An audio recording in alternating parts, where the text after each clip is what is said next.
We continue with our lockdown lessons today. It's the second of our Macbeth lessons. How are you, grade 10s? Has the novelty of learning online worn off already? I really hope not.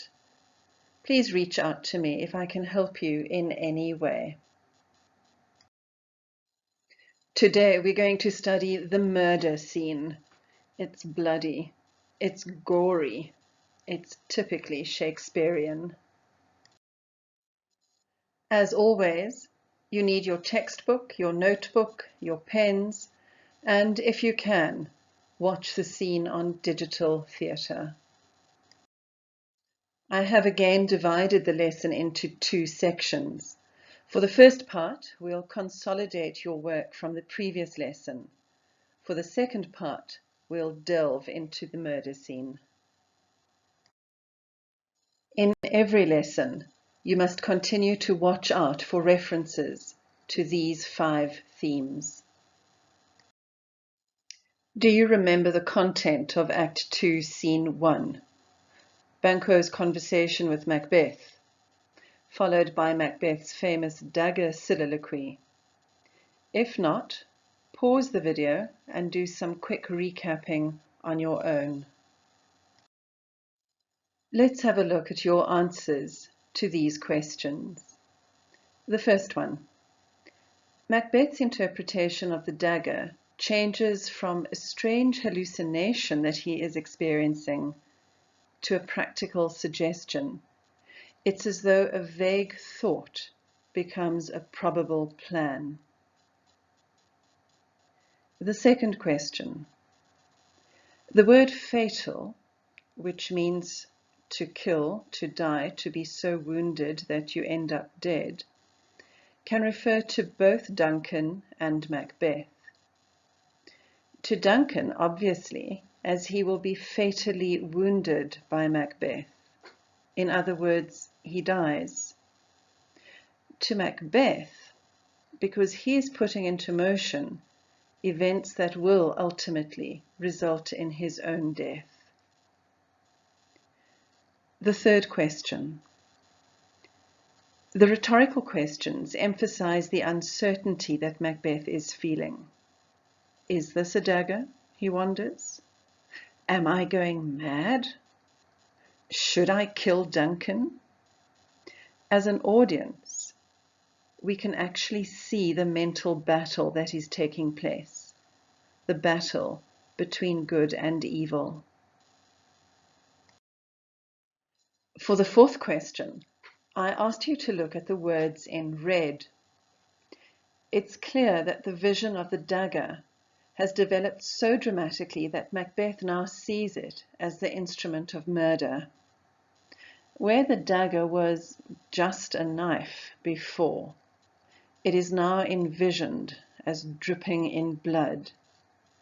It's as though Macbeth has come to a conclusion. He has made up his mind. He will be able to go through with this bloody murder.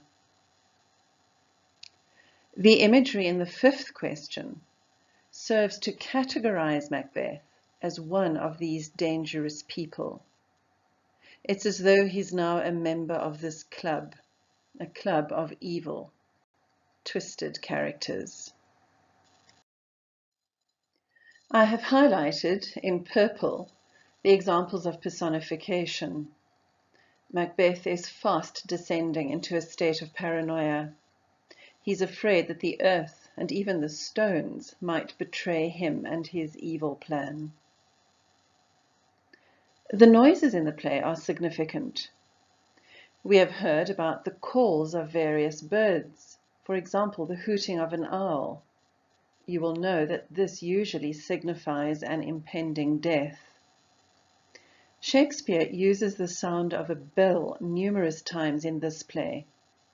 It's a great sound effect, and it adds to the building tension.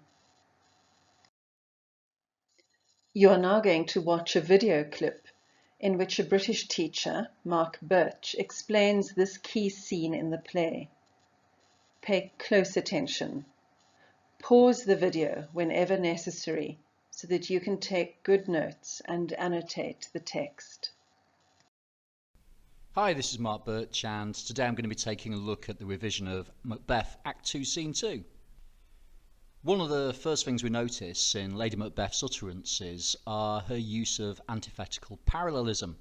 These are a form of parallelism where you have the same syntactic structures on both sides of a sentence that are based around opposites. So here, what I'd argue is that the use of antithesis gives a sense of the natural response in the men as opposed to her unnatural response. So it's made them drunk, it's made her bold. It's quenched them, it's put out their fire for life, it's put out their energy, their enthusiasm, as they are soaked in alcohol, they are drowning in this drunkenness. And it's given her fire, it's emboldened her and made her passionate. Lady Macbeth's clearly agitated with what she's done and what is happening at this moment in time. She hears a noise and she's clearly startled. It was the owl that shrieked, the fatal bellman which gives the sternest good night. And this is another bird of ill omen. We've already heard one of them referred to, the raven. The raven himself is hoarse. But this is another one that represents death. And this owl is metaphorically referred to as the bellman, who in Jacobean England would ring a bell to indicate that someone was about to die and that they should therefore be prayed for. So on both levels we have clear symbolism that relates to the murder of Duncan, that there is about to be a death, both through the reference to the bellman and through the reference to the owl itself. Lady Macbeth's role in the murder is made even more explicit here. We've already witnessed her persuading Macbeth to kill the king, but now we learn that she's drugged the possets of the grooms, essentially drugged their drinks, and laid the daggers ready. Everything is prepared for Macbeth by his wife. We then get a good example of the way in which Shakespeare has used structure to create particular effects. Here it's stichomathia, the rapid movement from one person's utterance to the next.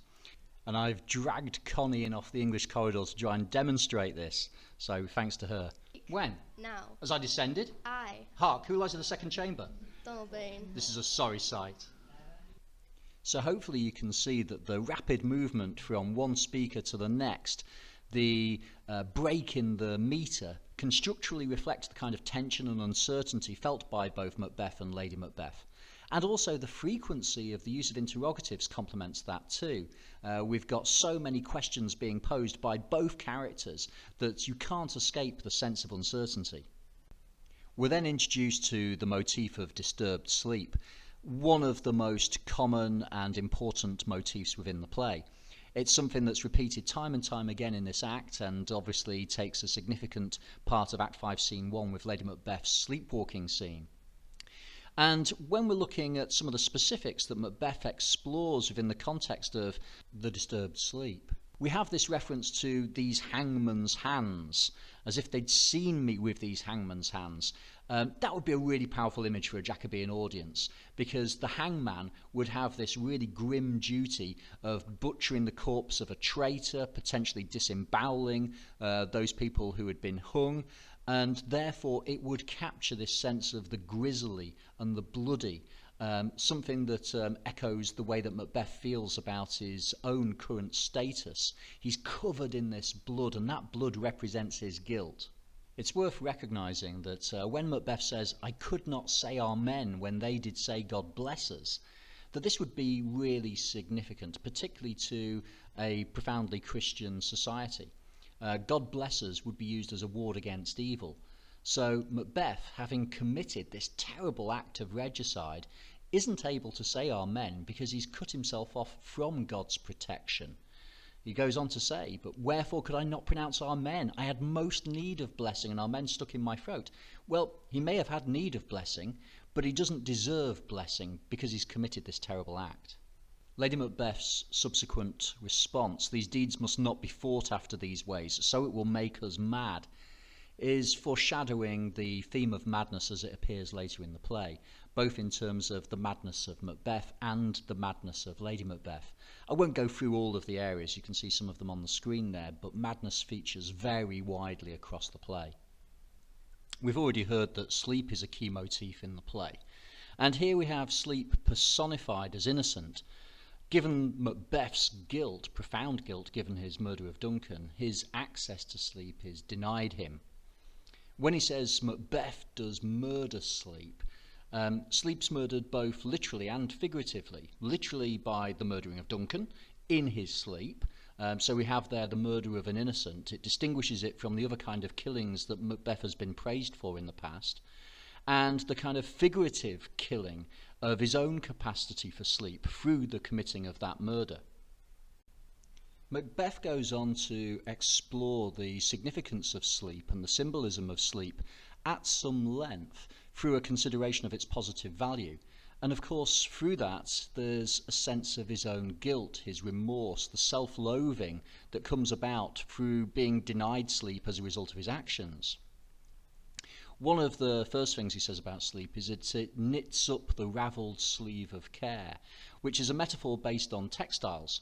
A sleeve in this context is a kind of loose strand of fabric. So the cares or the worries are those loose strands that sleep has got the capacity to knit up or put back in place so that we have a kind of fully resolved sleeve. And similarly, you get that same concept explored through the metaphor of Saul Labour's bath, as sleep is presented as something that can soothe the pains of a hard day's work. Again, something that's denied Macbeth. The metaphors continue with balm of hurt minds, where sleep is the oil or balm that metaphorically soothes those hurt minds. And with great nature's second course, chief nourisher in life's feast, sleep's given the most important aspect of that metaphorical feast. So it has the power to nourish. Again, it's that nourishment that's denied Macbeth now, maintaining this sense of self-loathing and the sense that he's lost out in life as a result of his actions. This idea is hammered home in Macbeth's statement that he will sleep no more, with the repetition of that phrase and the concept of murdering sleep illustrating the depth of his guilt as those concepts assault his psyche. Lady Macbeth's presented as having no time for this kind of remorse and self-pity. She says, "Worthy Thane, you do unbend your noble strength to think so brain-sickly of things." Now this is an image that's based on archery through the idea of bending and unbending a bow. To bend a bow is to use your strength, and to unbend it, or to let it go, is to release its strength. So here essentially she's suggesting that Macbeth has lost his strength by thinking brain-sickly of things. It's worth comparing this to Act 1, Scene 7, where we have "I am settled and bend up each corporal agent." That claim that Macbeth said that he would apply all his strength to the murder of Duncan is again taken from archery, yet now Lady Macbeth recognises that that strength which he did claim to apply previously has been lost as a result of his guilt and remorse and self-pity following the regicide. In contrast, Lady Macbeth displays great strength. She issues a series of imperatives as she controls the after effects of the murder, as well as, of course, the murder itself and the planning of the murder. So things like, go get some water, wash, go carry them, smear. And the resolution of Macbeth that we'd heard alluded to from Act 1, Scene 7, the one that was referenced through the archery imagery, is now completely lost. Macbeth says, "I'll go no more. I'm afraid to think what I have done. Look on it again, I dare not." A complete contrast to "I am settled and bend up each corporal agent" to this terrible feat. Macbeth's response transforms Lady Macbeth's lack of pity into something stronger, an anger. She states, "infirm of purpose." This is the same criticism which she charged Macbeth with in Act 1, Scene 7, where she said, "Was the hope drunk wherein you dressed yourself?" She was criticising Macbeth's lack of resolve, and again here, because he's infirm of purpose, she's claiming that he lacks resolve. She goes on to link sleep and death as mere representations of life, comparing them to pictures or paintings, and as a result they're not worthy of fear. She belittles Macbeth once again, stating that only a child would fear these representations of life. And she goes on to say, if you do bleed, I'll gilt the faces of the grooms withal, for it must seem their guilt. And you can hear in the representation of that guilt and guilt act as homophonic puns. The D would be pronounced as a T, and that gilt, as in G-I-L-D, means to paint with gold, to render something more valuable. But in this instance, it's to cover the grooms in the valuable blood of Duncan, to gilt them, so that their guilt, G-U-I-L-T, is illustrated through that process. And then we reach one of the most famous images in Macbeth. This is Macbeth exploring his own guilt. Blood symbolises guilt in the play. He starts by saying, what hands are here? They pluck out mine eyes. So we get that profound nature of Macbeth's guilt illustrated by his claim that the sight of the blood on his hands plucks out his eyes, a really extreme hyperbolic image, one that's associated with violence. And then we get the famous line, will all great Neptune's ocean wash this blood clean from my hand? No, this my hand will rather the multitudinous seas incarnadine, making the green one red. So essentially Shakespeare's using this hyperbole to reveal the extent of Macbeth's guilt. Words like all, Neptune's, given that Neptune's the Roman god of the sea, and therefore vast in terms of power, and multitudinous, many, convey that vastness of the ocean. Yet to Macbeth's mind, it's not sufficient to wash his hands clean of the blood. So this huge amount of water, a vastness that's one of the greatest things imaginable in the Jacobean period, would be insufficient to rid him of the guilt of his action. Instead, he claims, his bloody hands would turn the ocean red if he tried to wash the blood off his hands. That guilt that he experiences is so vast and overwhelming that it would transform the ocean. It's worth noting the similarity here with Lady Macbeth's hyperbolic imagery in Act 5, Scene 1, where she refers to the blood on her hands as well. After attempting to remove a spot of blood, she says, all the perfumes of Arabia will not sweeten this little hand. So we have, again with her, this parallel idea that something vast, in this case the perfumes of Arabia, which is where all perfumes would have been derived at the time, cannot get rid of the smell of blood. It echoes Macbeth's idea presented in this scene and provides a brilliant comparison if you're looking at the difference between Macbeth and Lady Macbeth and their changing attitudes during the course of the play. The colour symbolism in Lady Macbeth's "My hands are of your colour, but I shame to wear a heart so white" symbolises the cowardice that she recognises in her husband. They're the same externally, they both have the red blood on their hands, but internally there's a massive contrast. The bravery of Lady Macbeth is being juxtaposed to Macbeth's cowardice. We also have an implicit contrast to Macbeth, because Macbeth's reference to all great Neptune's ocean being unable to clean his hands, and then here Lady Macbeth's a little water being able to clean her hands, shows the profound difference between the two of them. It's also worth noting again that contrast with Act 5, Scene 1, where Lady Macbeth mentally returns to this moment in the play and, like Macbeth, seems unable to remove the blood from her hands. She says at that point, "Out, damned spot," and yet that's a huge contrast to the idea presented here that a little water clears her of this deed. And finally, Macbeth says, "To know my deed, 'twere best not know myself." Essentially, if I knew what I'd done, I wouldn't want to know myself. He's experiencing again this self-loathing, this self-pity, this enormous regret. But his response to that is to almost deny reality, to go into a kind of fantasy realm, or as Lady Macbeth describes it, to be lost so poorly in your thoughts. And that regret, that self-loathing ends the scene. When Macbeth says, "Wake Duncan with thy knocking, I would thou couldst," the final sentence is a clear wish that he could turn back time, for Duncan to be alive. Okay, ta. That was a very thorough explanation of the scene, wasn't it? I hope you noticed some key quotes. Look at the difference here between Macbeth and Lady Macbeth. I have put Macbeth's key quotes on the left of the screen, and in juxtaposition, Lady Macbeth's on the right. Macbeth seems absolutely shocked by what he has done, while his wife seems more resolute than ever. For homework, I want you to think about your answers to these thinking points. You can jot down some responses in your notebook. The king is dead. Long live the king. We'll pick up again in your next lesson. Goodbye, grade 10s.